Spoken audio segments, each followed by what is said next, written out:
Avez-vous déjà ressenti une tension étrange en présence d'une personne pourtant gentille avec vous? Comme si derrière chaque sourire se cachait une note dissonante, imperceptible mais tenace. Selon Carl Jung, ce malaise n'est pas un hasard. Il appelait cela l'ombre, la partie de nous que nous refusons de voir mais qui se trahit dans nos attitudes, souvent envers ceux qui nous entourent. Derrière certains masques se loge un ressentiment sourd, une jalousie muette, une haine polie. Ces émotions, bien que dissimulées, laissent des traces. Et si vous savez observer, vous pouvez les déceler. Dans ce qui suit, nous allons explorer les signes subtils, mais révélateurs qu'une personne proche nourrit, peut être sans le dire, une hostilité à votre égard. Vous ne regarderez plus jamais certains regards du même œil. Il y a des sourires qui griffent, des plaisanteries qui blessent sans jamais hausser le ton. Ce n'est pas frontal, ce n'est pas violent, c'est bien plus raffiné, et donc plus dangereux. Le premier signe qu'une personne proche vous cache une hostilité profonde, c'est le mépris déguisé en ironie. Ces gens ne vous attaquent pas de front. Ils utilisent l'humour comme une arme. Ils font des remarques sarcastiques sur des sujets qu'ils savent sensibles pour vous, puis se réfugient derrière un sourire. Mais enfin, c'était pour rire. Ou encore, tu es trop susceptible, apprends à avoir de l'humour. Et petit à petit, ils plantent leurs aiguilles sous votre peau. Carl Jung expliquait que notre ombre, ses pulsions, ses frustrations, cette envie refoulée, finit toujours par s'exprimer, surtout envers les autres. L'ironie devient alors une soupape. Elle permet à l'agressivité de sortir sans conséquences sociales. Elle permet d'humilier tout en feignant l'innocence. Surtout, elle place la victime dans une position impossible. Si vous réagissez, vous passez pour paranoïaque ou fragile. Si vous ne dites rien, vous intériorisez l'humiliation. Mais il y a des signes. Si vous remarquez qu'une personne tourne constamment en dérision les mêmes sujets chez vous, votre apparence, vos réussites, vos valeurs, ce n'est probablement pas de l'humour. C'est une hostilité masquée. Et surtout, si après chaque échange, vous vous sentez vidé, diminué ou mal à l'aise sans raison apparente, écoutez cette intuition. Le corps, disait Jung, perçoit ce que l'esprit refuse encore de voir. Rien n'est plus pernicieux qu'un ennemi qui se prétend ami. Car sa violence ne crie pas, elle murmure, elle rit, elle joue. Et c'est justement dans cette ambiguïté que réside son pouvoir destructeur. Le deuxième signal d'une hostilité cachée se trouve rarement dans un coup d'éclat. Il se glisse plutôt dans les interstices de votre quotidien, sous la forme d'un sabotage discret. Rien de spectaculaire, pas de porte qui claque, pas d'affrontement direct.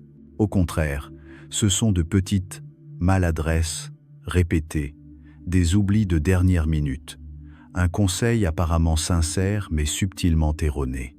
Et toujours au mauvais moment.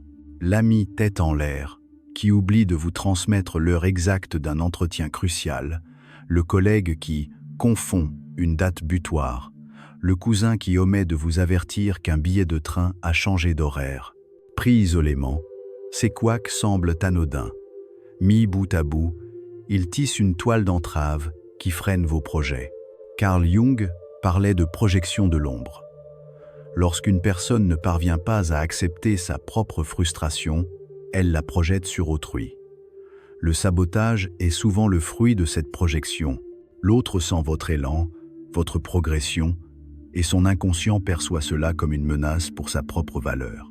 Plutôt que de reconnaître ce malaise, il va, sans même toujours en avoir conscience, chercher à ralentir votre avancée. Un SMS envoyé trop tard, un fichier égaré, une information clé volontairement passée sous silence. S'il était question d'une seule occurrence, on parlerait de malchance. Mais lorsque le scénario se répète, la coïncidence devient indice. Comment distinguer l'erreur sincère de la volonté cachée? Observez le timing. Les oublis surviennent-ils toujours lorsqu'un enjeu important se profile? Analysez la constance. La même personne reproduit-elle ce schéma malgré vos rappels? Enfin, écoutez votre ressenti corporel. Jung soulignait que le corps capte l'authenticité.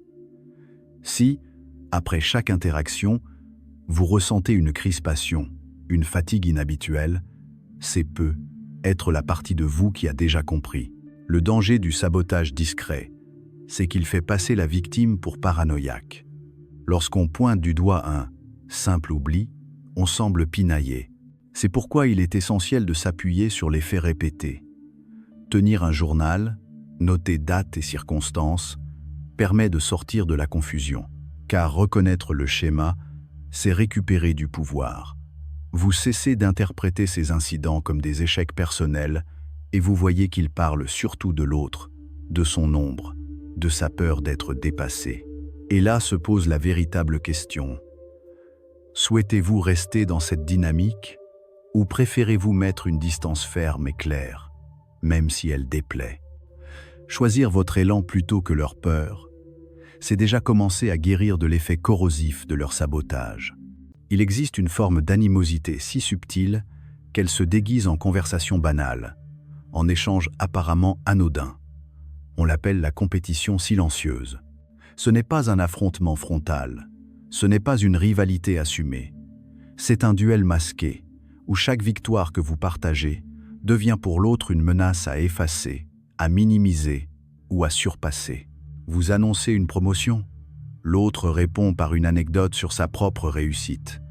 Vous célébrez une étape importante, il ou elle détourne l'attention sur son nouveau projet, sa fatigue du moment, ou un problème qui exige toute l'attention. Ce n'est pas une coïncidence, c'est un refus silencieux de vous voir briller. Selon Carl Jung, l'ombre projetée agit comme un miroir déformant.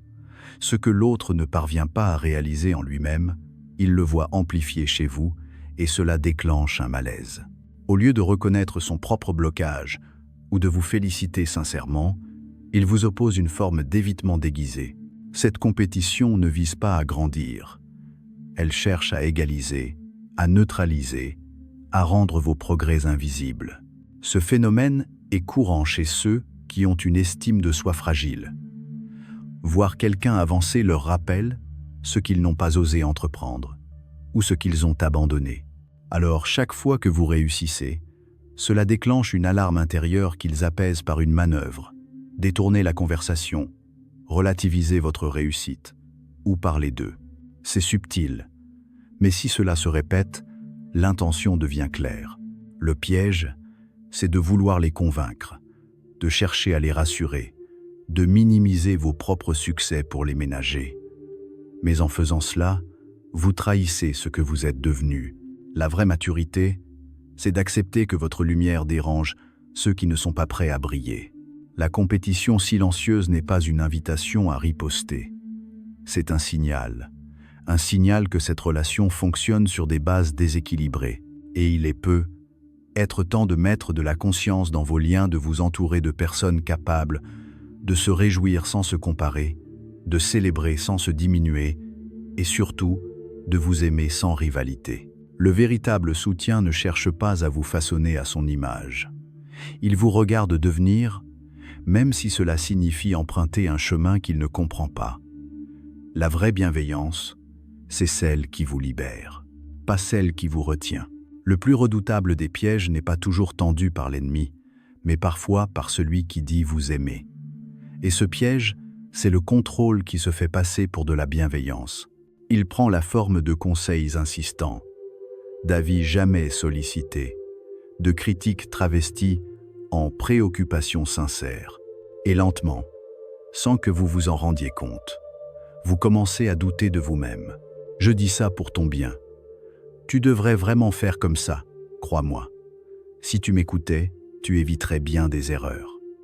Au début, cela ressemble à de l'attention, mais à force, ces paroles agissent comme un acide discret sur votre autonomie. Chaque choix que vous faites devient une source de friction. Chaque pas en dehors de leur ligne de conduite devient une erreur à corriger. Et si vous exprimez un désaccord, ils s'empressent de vous faire sentir coupable. Parce que, bien sûr, ils veulent juste vous protéger. Carl Jung expliquait que le besoin de contrôler les autres provient d'un chaos intérieur non maîtrisé. Une personne qui ne parvient pas à stabiliser son monde intérieur cherchera à dominer l'environnement extérieur et les autres pour retrouver un sentiment d'ordre. Ce n'est pas forcément un acte conscient, ni toujours mal intentionné, mais c'est profondément destructeur, car cela étouffe votre souveraineté personnelle sous prétexte de vous guider. Ce type de relation est souvent insidieux, parce que le contrôle ne se manifeste pas avec violence, mais avec constance. Il se glisse dans les décisions du quotidien. Comment vous habillez, ce que vous mangez, les gens que vous fréquentez, les projets que vous lancez. À chaque fois que vous affirmez votre volonté, vous sentez une résistance, une tension, un regard qui vous évalue. Et peu à peu, vous commencez à anticiper leurs réactions avant même de prendre une décision. Ce n'est plus vous qui avancez. C'est leur regard intérieur que vous portez en vous comme une boussole déformée. Reconnaître cela demande du courage, car souvent, ces personnes sont proches, un parent, un partenaire, un ami de longue date. Couper ou mettre des limites semble cruel, mais c'est un acte de survie émotionnelle. Il ne s'agit pas de rejeter, mais de remettre chaque chose à sa juste place. L'avis de l'autre n'est pas une loi. Leur inquiétude ne vaut pas censure. Leur amour, s'il est vrai, devrait vous élever, pas vous enfermer. Ce qui est le plus toxique, parfois, ce n'est pas ce que l'on vous dit en face. C'est ce qui circule derrière votre dos, dans les conversations où vous n'êtes pas invité. La critique détournée, les rumeurs glissées entre deux sourires, les confidences empoisonnées.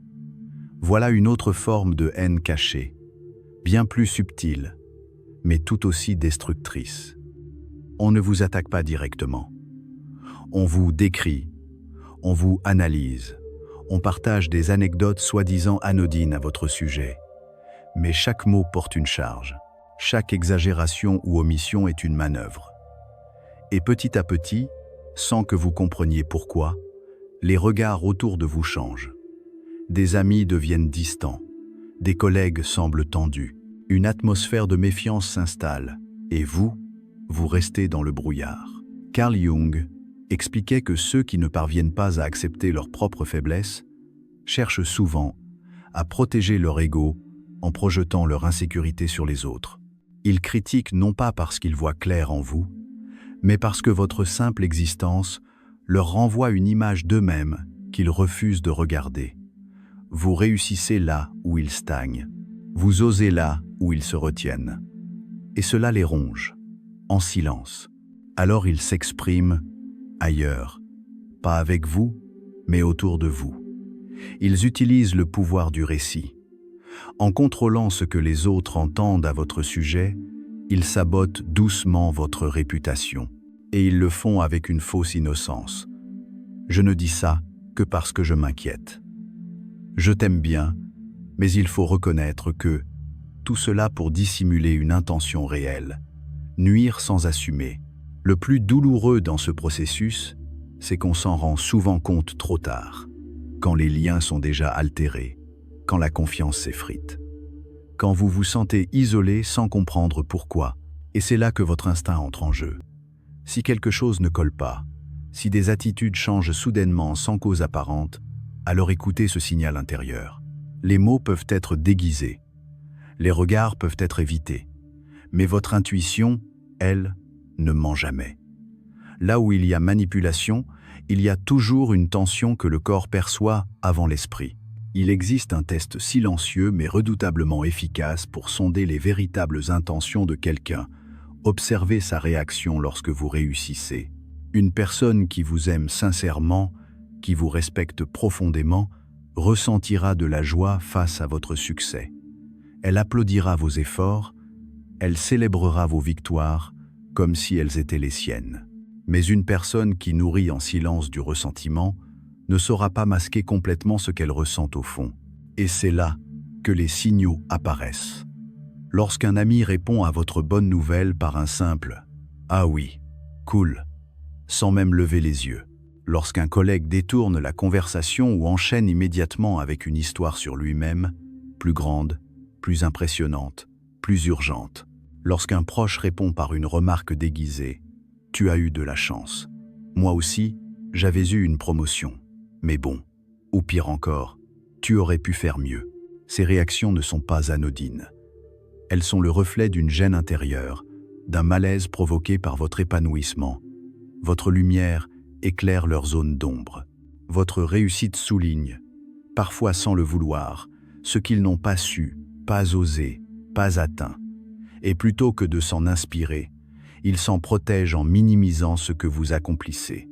Carl Jung écrivait que le succès des autres agit comme un miroir douloureux pour ceux qui ne parviennent pas à affronter leur propre insatisfaction. Au lieu de reconnaître cette blessure, ils projettent leur frustration sur vous. Ils rabaissent, ils relativisent, ils évitent. Et derrière ce comportement se cache souvent une compétition silencieuse, une comparaison permanente qu'ils ne verbalisent jamais, mais qui guide inconsciemment chacune de leurs réactions. Le plus troublant, c'est que ces personnes ne sont pas toujours conscientes de leur comportement. Elles vous aiment peu, être sincèrement, mais leur ego blessé prend le dessus. Elles veulent que vous alliez bien, mais pas trop. Elles veulent que vous réussissiez, mais pas au point de les dépasser. C'est ce paradoxe toxique qui rend leur attitude si difficile à identifier. Et pourtant, votre corps, votre intuition, le ressent. Après avoir partagé une bonne nouvelle, au lieu de ressentir de l'élan, vous ressentez du vide. Au lieu d'un sourire franc, vous percevez une tension. Le silence est plus lourd que d'habitude. Les échanges deviennent mécaniques, forcés. C'est une absence de chaleur qui finit par devenir flagrante. Ce manque de joie sincère est une forme subtile mais violente de trahison émotionnelle. Parce qu'il ne s'agit pas seulement de ne pas vous soutenir. Il s'agit de refuser de vous reconnaître, de nier la valeur de ce que vous êtes en train de construire. Et cela, à long terme, peut éroder votre estime, vous faire douter de vos mérites, ou même vous pousser à cacher vos réussites pour ne pas déranger. Mais souvenez-vous, votre lumière n'est pas le problème. Elle est simplement l'épreuve que certains ne sont pas prêts à traverser. Parfois, les mots mentent, mais le corps, lui, dit toujours la vérité. Vous avez déjà ressenti ce malaise, n'est-ce pas? Cette impression diffuse que quelque chose cloche, même si tout semble aller bien en surface. Un sourire un peu trop tendu, un regard qui évite le vôtre au mauvais moment, un ton de voix légèrement trop sec. Ces signaux sont discrets, mais lorsqu'ils s'accumulent, ils deviennent impossibles à ignorer. Carl Jung l'a souligné à plusieurs reprises. Le corps est le miroir de l'inconscient. Même si une personne tente de masquer ses émotions, son langage corporel finit toujours par trahir ce qui se passe en elle. Et lorsqu'une personne nourrit en secret du ressentiment, de la jalousie, voire de la haine à votre égard, cela se manifeste dans les plus infimes détails. La crispation des mains, lorsque vous parlez de vos réussites, une posture qui se ferme lorsque vous entrez dans la pièce, ou encore un changement de voix à peine perceptible lorsqu'elle vous adresse un compliment. Ces comportements ne sont pas nécessairement délibérés. Ils peuvent surgir malgré la volonté de dissimuler ce qui est ressenti. Mais c'est précisément cette spontanéité non contrôlée qui les rend aussi révélateurs. Le masque social, aussi bien construit soit-il, finit toujours par se fissurer face à la vérité du corps. Soyez attentifs à ces micro-signaux. L'absence de contact visuel prolongé, les bras croisés de manière défensive, un regard qui s'assombrit à l'annonce d'une bonne nouvelle, une réponse froide et mécanique à une marque de confiance de votre part. Ce ne sont pas des preuves en soi, mais des indices précieux. Pris isolément, ils peuvent sembler anecdotiques.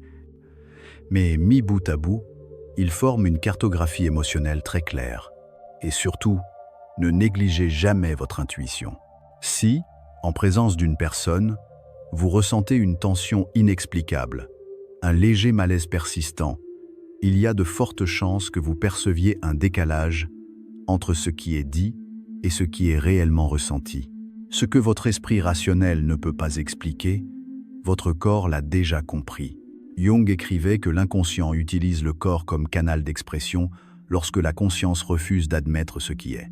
En observant, avec attention et sans paranoïa, les gestes, les silences, les regards, vous pouvez décoder des vérités que les mots refusent de prononcer. Et parfois, Ces vérités vous protègent plus que n'importe quel discours. Alors maintenant, prenez un instant, pas pour réfléchir, mais pour ressentir. Parce que parfois, ce n'est pas l'esprit qui vous alerte. C'est une sensation, une tension dans l'estomac, un vide dans la poitrine, un pressentiment qui murmure « quelque chose ne va pas ici ». Et trop souvent, nous apprenons à faire taire ce ressenti, par peur d'être injuste, par souci d'harmonie, par besoin d'appartenir. Mais au fond, vous le saviez déjà, tout ce que votre corps vous disait était vrai. Carl Jung nous rappelle que les ombres les plus sombres ne vivent pas toujours au loin, mais parfois tout près. Dans nos cercles, dans nos dîners, dans ces sourires qui masquent mal un regard froid. Apprendre à les voir, ce n'est pas devenir paranoïaque, c'est devenir lucide.